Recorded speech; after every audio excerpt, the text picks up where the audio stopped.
back, everyone, to Let's Talk Sarcoidosis. I'm your host, Dorothea Howard, and today's show is really educational. So you may want to grab a pen or a pencil and a notepad. I know most of the viewers have been having medications, problems with it, side effects, and we never really had a show to address medications for a sarcoidosis patient. Well, today in the studio, I'd like to welcome Mr. Larry O'Connor, who is a registered pharmacist who will take care of the questions, at least some of them today, so we can have some clarity. Welcome to the show. Thank you. First of all, I'd like to thank Dr. Donald Thomas of Arthritis and Pain Associates. Absolutely. For introducing me to you, and I would like to thank for the opportunity to be on the program. Welcome, and today it will be a very educational show for those who have the questions about medicine. So that I will start my first question. If someone is diagnosed with sarcoidosis, Mr. O'Connor, does that mean that they have to immediately start medication? The good news is no. It's pretty rare for people to have to start on medication when they're first diagnosed with sarcoidosis. Mm-hmm. Sarcoidosis progresses over 3 steps.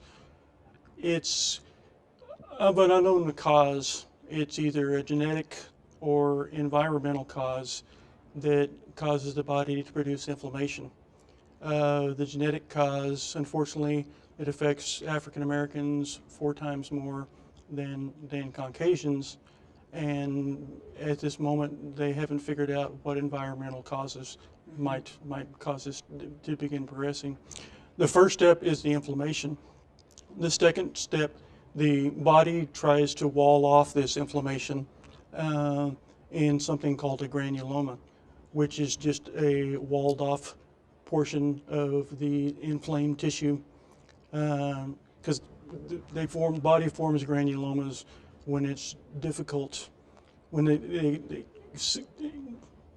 unknown substance, and it's something that's difficult to eliminate from the body. For some people, it stays at this stage, but for other people, it can progress into scarring or fibrosis, which can affect tissues and organs and can be fatal for some people.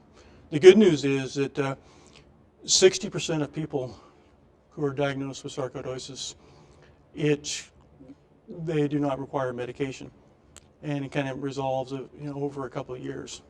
30% of people have a persistent disease that may or may not need drug treatment. 10% of people, though, have sarcoidosis that progresses to the fibrosis or the scarring formation that can be fatal and can affect organs and tissues. So how important is exercising and having a healthy diet for patients diagnosed with sarcoidosis? It's amazingly important.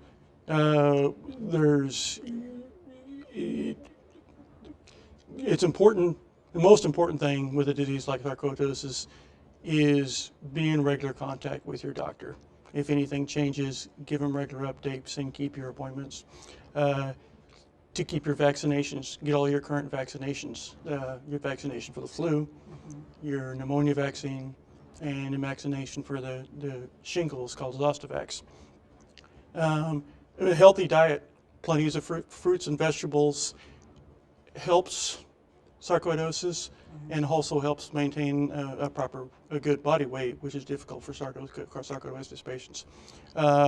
Plenty of water. Everybody always hears plenty of water, 8 to 10 glasses a day, but it's especially important for sarcoidosis patients. The exercising and for everybody, exercising and maintaining proper body weight is important.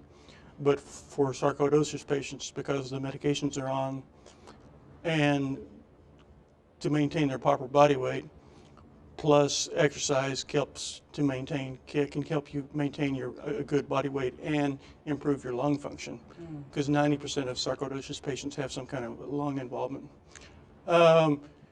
It's always a good idea to quit smoking, and it's amazingly important for sarcoidosis patients to quit smoking, and to avoid being in areas where smoke is present, because it can cause some difficulties. And it's easier said than done for a lot of people, but 6 to 8 hours of sleep a night is, helps you be healthy, and it's been shown to, help you maintain your body weight and relieve your stress and help your immune system. So, for the viewers out there, including myself, I know when I was first diagnosed, the first medication for me was prednisone, lots of it. So what is the first medication that patients who are diagnosed with sarcoidosis would actually try? For almost all patients, prednisone is the first medication they're going to try. Usually, it's after your initial visit to your doctor, they will wait 3 to 6 months before they will see if you've had worsening cough or shortness of breath, if you've had decreased lung function test when you're breathing into the spirometer, and if that's getting worse, and if they can notice changes in your chest X-rays, the more granulomas forming in your lungs. Only then will they start the prednisone therapy. Prednisone initially has been shown to reduce inflammation and to improve some of the chest X-rays in the sarcoidosis patients with the granulomas. Usually for sarcoidosis, you have to start out at a really high dose of prednisone, and prednisone is not a miracle drug, because there's a lot of side effects that come along with prednisone. You have to be on the high dose for 4 to 6 weeks, and then you go back to your doctor and they kind of evaluate to see if things are at least stable or improving. And if they are, the prednisone dose has to be slowly tapered over a long period of time. Prednisone mimics the substance in the body called cortisol, which people refer to as the stress hormone. And because high dose prednisone reduces the body's amount of cortisol, you can't just go from a high prednisone dose and just stop immediately. And that can cause a whole bunch of problems in the body. I'm not sure if you've ever discontinued your prednisone. Oh, no. Yeah. No, But my people. physician weans me. I'm still on it currently, but in You the know past, people who've I have heard been horror weaned stories. off from high to lower dosages. Yes. But people, because it is a stress hormone and it affects a lot of functions in the body, if people discontinue prednisone quickly, it can cause weakness, fatigue, severe nausea and vomiting, joint pain, and just because it takes your body a while to be able to readjust the cortisol levels in your body. If they're able to wean you off the prednisone, it's a long process. People who usually start on prednisone are usually on it for at least a year. And for people who are able to discontinue it, if they're able to taper your prednisone down to a lower dose and stop it after a year, if you're able to stay at that level for a year, the prognosis is really good as far as not having a relapse. Prednisone has a whole list of side effects that I'm sure you're familiar with. Yes. Increased appetite, which for some people is hungry like they've never been before, which can lead to weight gain. For some people, it can get them on the borderline or make them type 2 diabetic. It can affect your blood sugars. Some people, it increases their activity level or changes their personality, that it makes it difficult to be with. It can affect your blood pressure. It can affect your eyes. It's difficult to be on during the 1 year, but you have to kind of struggle through and get to the end to be improved. Well, that takes me to my next question that has so many side effects. Are there any alternatives to taking prednisone? There's a group of drugs they refer to as a steroid-sparing drugs.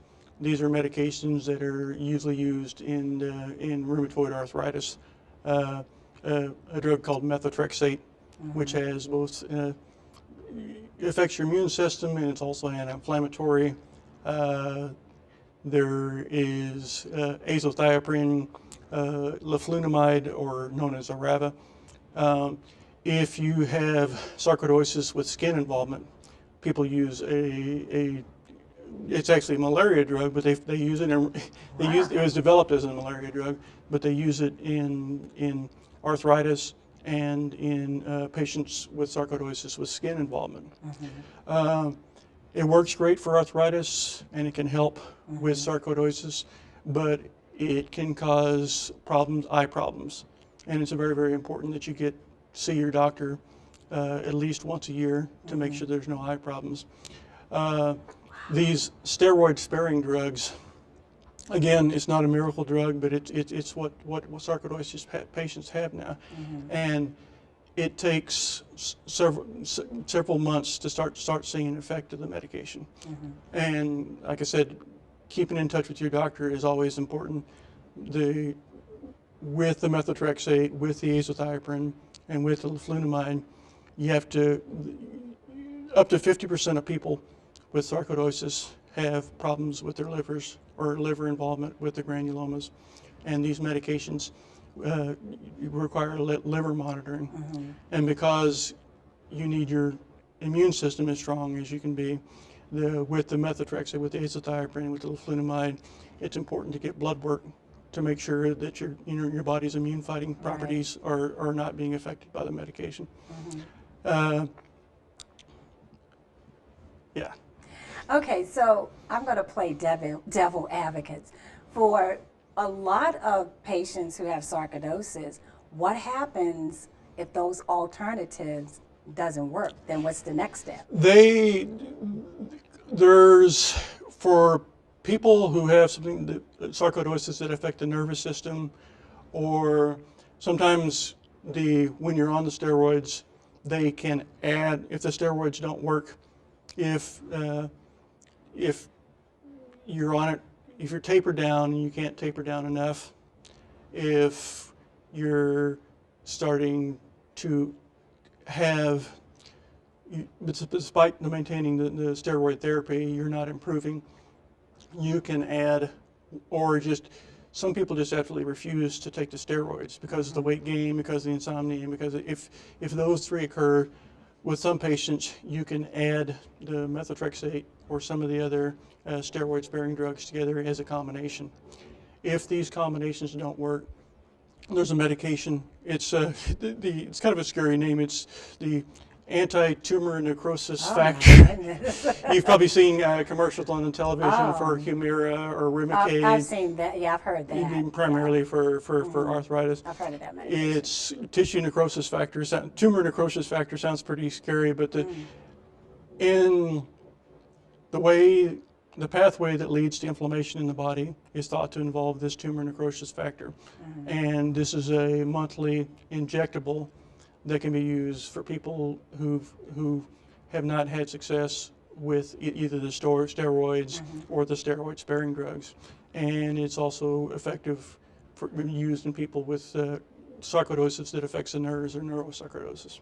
Okay, now I have pulmonary sarcoidosis, and I've had it for 31 years. Matter of fact, February will be 32 years. And as far as the vaccines, because my pulmonologist always encouraged me to get vaccinated for the flu, and I also get I believe it's the pneumonia, the pneumococcal or something. Yes, ma'am. So how does vaccines work? The vaccines are a killed or a weakened version of a germ that can cause disease. Because it is killed or weakened, it can't make you sick. When you get the vaccine, your body responds by producing antibodies against the unknown invader, and this destroys it and prevents it from happening again. Once these antibodies are produced, if you come into contact with the substance that you've been vaccinated against, your body is ready to destroy the invading organism. Now, I get my shots at my doctor's office. However, I did get a shot once at one of the pharmacies. So can anyone, whether they have sarcoidosis or not, can anyone come to the pharmacist and get a shingles and a pneumonia shot? A lot of people, if you've watched television or been online, you've seen the commercials for, everybody knows you can get a flu shot from your pharmacist. You've all seen the commercials. But a lot of people don't realize is they advertise that so much. People's like, yeah, I know I can get a flu shot, but nobody realizes that almost any pharmacy where you can get prescriptions filled, you can get either your pneumonia shot and also your shingles shot. And pharmacists are able to bill it. For people on Medicare, it's on all the Medicare D formularies. That's good. And it's usually either a zero copay or a very, very low copay. Sometimes you have to get a doctor's prescription, but it's very, very easy to call up your doctor and have him get the prescription. Now, I know you just said that you can get it done at the pharmacy. Some people are afraid of needles. I tolerate them. I'm not really afraid of them. But how are the shots given and where? Like, are you in a big open space or in a closed room? You always fear the unknown. Right. I tell people that immunizations are kind of like a very small roller coaster. It's only scary if you haven't been on the roller coaster. It's kind of confusing. IM means intramuscular, which means the vaccine is just in the muscle of your upper arm. Right. For like the pneumonia vaccine and for your flu shot. And there's something called subcutaneous, which just means under the skin, and it's just in your tricep area. You just pinch it off in your tricep area, and it's done at a 45-degree angle. Doctors and pharmacists and nurses have done this so many times that they're very good at giving the shot. If your doctor or pharmacist or nurse is talking to you at the time and you're not looking, if you're looking straight ahead or at something in the room, a lot of people don't realize they've gotten their vaccination until they feel the Band-Aid going on their arm. So is that a trick that you guys use? Well, I have people saying, I'll say, excuse me, when the moon hits your eye like a big pizza pie, and they say, that's amore. And by the time I say, well, when I'm going to get my shot? And well, you had it 30 seconds ago. But it's for most people, it's just the fear of the unknown. The actual shot, like I said, it's just you might not even feel it, and you just feel the Band-Aid going on, and it's over before you know it. And if you're depending on your doctor or nurse, you might get a chance to sing. Right. Now, and I'm sure you get a lot of this as well, a lot of patients with sarcoidosis, they are depressed, and I mean severely depressed. So what types of medications are used for people that have sarcoidosis or in a depression stage? According to someone I spoke with at the Cleveland Clinic, which is one of the big centers for sarcoidosis patients, up to 60% of sarcoidosis patients have some kind of depression. That's a high number. That's a high number. Very high. There's a lot of depression medications you see on TV, but they usually start out with something, it's called an SSRI, which works. There's a neurotransmitter in the body called serotonin, and when you increase the levels of serotonin in the body, that's been shown to improve the mood in people. You've probably heard names of Paxil or Prozac or Zoloft. These are medications that work with serotonin. Again, with serotonin, it depends on the person. Everybody's body chemistry is a little different. Some people have side effects to where they have to switch to a different medication. They're usually followed up with their primary care doctor for treatment of the depression. There are newer medications that combine the drugs that affect the serotonin with another neurotransmitter called norepinephrine. And again, it's just they're effective for some people and not effective for other people. Everybody you just have to kind of start at the beginning and evaluate with your primary care doctor which one works for you. Well, let's talk about inhalers for a minute, because I know I've used different types of inhalers, and sometimes I've had some that gave me heart palpitations. Yeah. So we had to stop taking it, of course, immediately. Now, can you tell all the viewers what inhalers are effective for sarcoidosis patients? There's two kinds of inhalers that are used mainly for sarcoidosis patients. Sarcoidosis, because 90% of people have lung involvement and sometimes scarring, it can mimic asthma. And the medications you probably had heart palpitations is a medication called albuterol that people are familiar with asthma or difficulty of breathing. It stimulates your bronchial tree to make it easier to breathe, but because it is a stimulant, it can also cause an increase in the heart rate. For people who have what's called a bronchial hyperreactivity, or just overreactive lung tissue, it can be effective. Between 25 and 40% of people have some kind of obstruction in their lungs, and they generally use steroids for this. You've probably heard of Flovent or Yes. Pulmicort. The medication in Pulmicort is called budesonide, is a steroid. And I've the taken medication that in Flovent is also a steroid called fluticasone. There's been more evidence or more studies with the budesonide, and it's what the Cleveland Clinic is currently recommending. For people with mild sarcoidosis, sometimes with just cough and shortness of breath, they will give them a trial on the inhaled steroid as a replacement for the prednisone. So it can go directly into your Well, airways. just for people with very, very mild symptoms, it can provide some relief, but the evidence goes back and forth as far as steroids. The big thing with steroids, if you want it to go in your lungs, after you use a steroid inhaler, it's important to rinse it out in the back of your mouth, because you get some going into your lungs, but you also get some going in your throat. And if you don't rinse your mouth out after using steroids, you can get an overgrowth of yeast that's called thrush. That's can be prevented with just rinsing your mouth out.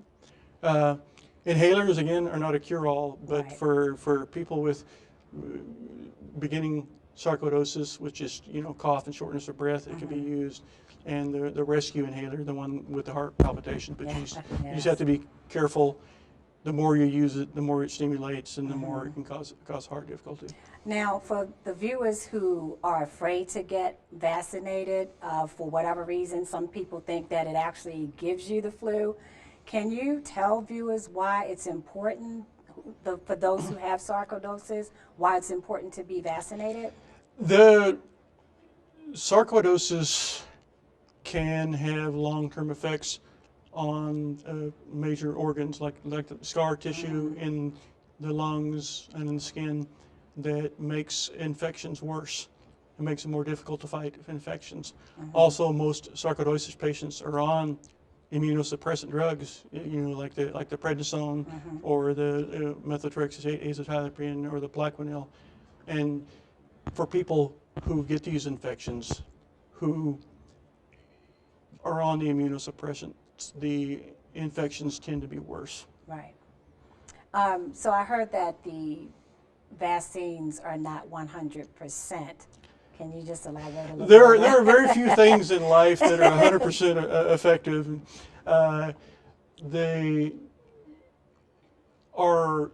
Vaccines are never 100% effective, but they are a lot more effective than not getting the vaccine.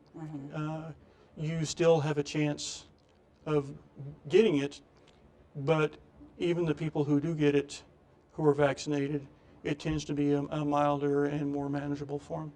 Well, I've heard about a pneumonia vaccine. It's called Prevnar. Should I get that? Or It's should all viewers get that? It's tough to watch television and not see something about flu shots or the Prevnar. Right. Prevnar is also known as PCV13. Okay. It works on the most common cause of pneumonia, which is caused by something called Streptococcus pneumoniae. Say that 3 times real fast. And it's directed against 13 different strains of the most common cause of pneumonia. FDA recommends it for anybody over 50 years old. There's also something called Pneumovax. Pneumovax, again, is directed against the Streptococcus pneumoniae, and it works on 23 different strains of the strep pneumoniae. It's very important, the order, and it's recommended for people 65 and older. However, the Centers for Disease Control, because sarcoidosis affects your immune system and because they're on immunosuppressant drug, they recommend it for all patients, regardless if they're just over 50, if they're under 50 or under 65. The Prevnar is a lifelong vaccine. Unless you have to get it once your entire life. Okay. Pneumovax, you can get every 5 years. And the order is very, very important. I remember it because Prevnar, you're supposed to get it before the other one. And Pneumovax, you knew you were supposed to get the other vaccine first. If you get Pneumovax, 8 weeks later you can get the Prevnar. Okay. But excuse me, the other way around. If you get the Prevnar, Right. 8 weeks later you can get the Pneumovax. All right. But if you get the Pneumovax, you have to wait a year to get the Prevnar, Okay. because the Prevnar can kind of blunt the effects. Well, we've had so much information, such a wealth of information today. I could ask you so many more questions, but you know, unfortunately it's a wrap. The show is almost over, and I want to thank you again, Mr. O'Connor, for coming on the show to talk about the. And before we go, can you see you have these? Can you just talk about There them are very certain, quickly? when you're on the Humira or you're on the Remicade, Right. you Really have to, quickly. you have to avoid anything with a live vaccine in it. Okay. So if you're taking Humira or Remicade, you need to avoid the Zostavax or the flu mist, the nasal flu vaccine. Okay. Thank you so much. I hope the viewers got a lot of information today. Hope you had an opportunity to write it down, so at least you can ask your pharmacist in your city, or you can ask your physician. Until next time, I just want to say to all of my viewers, thank you so much for watching. Stay positive. Don't give up. And share information about sarcoidosis. We need the exposure. So make sure you tell other people about this disease. This is the only way we can have the exposure. Thank you so much, and be blessed.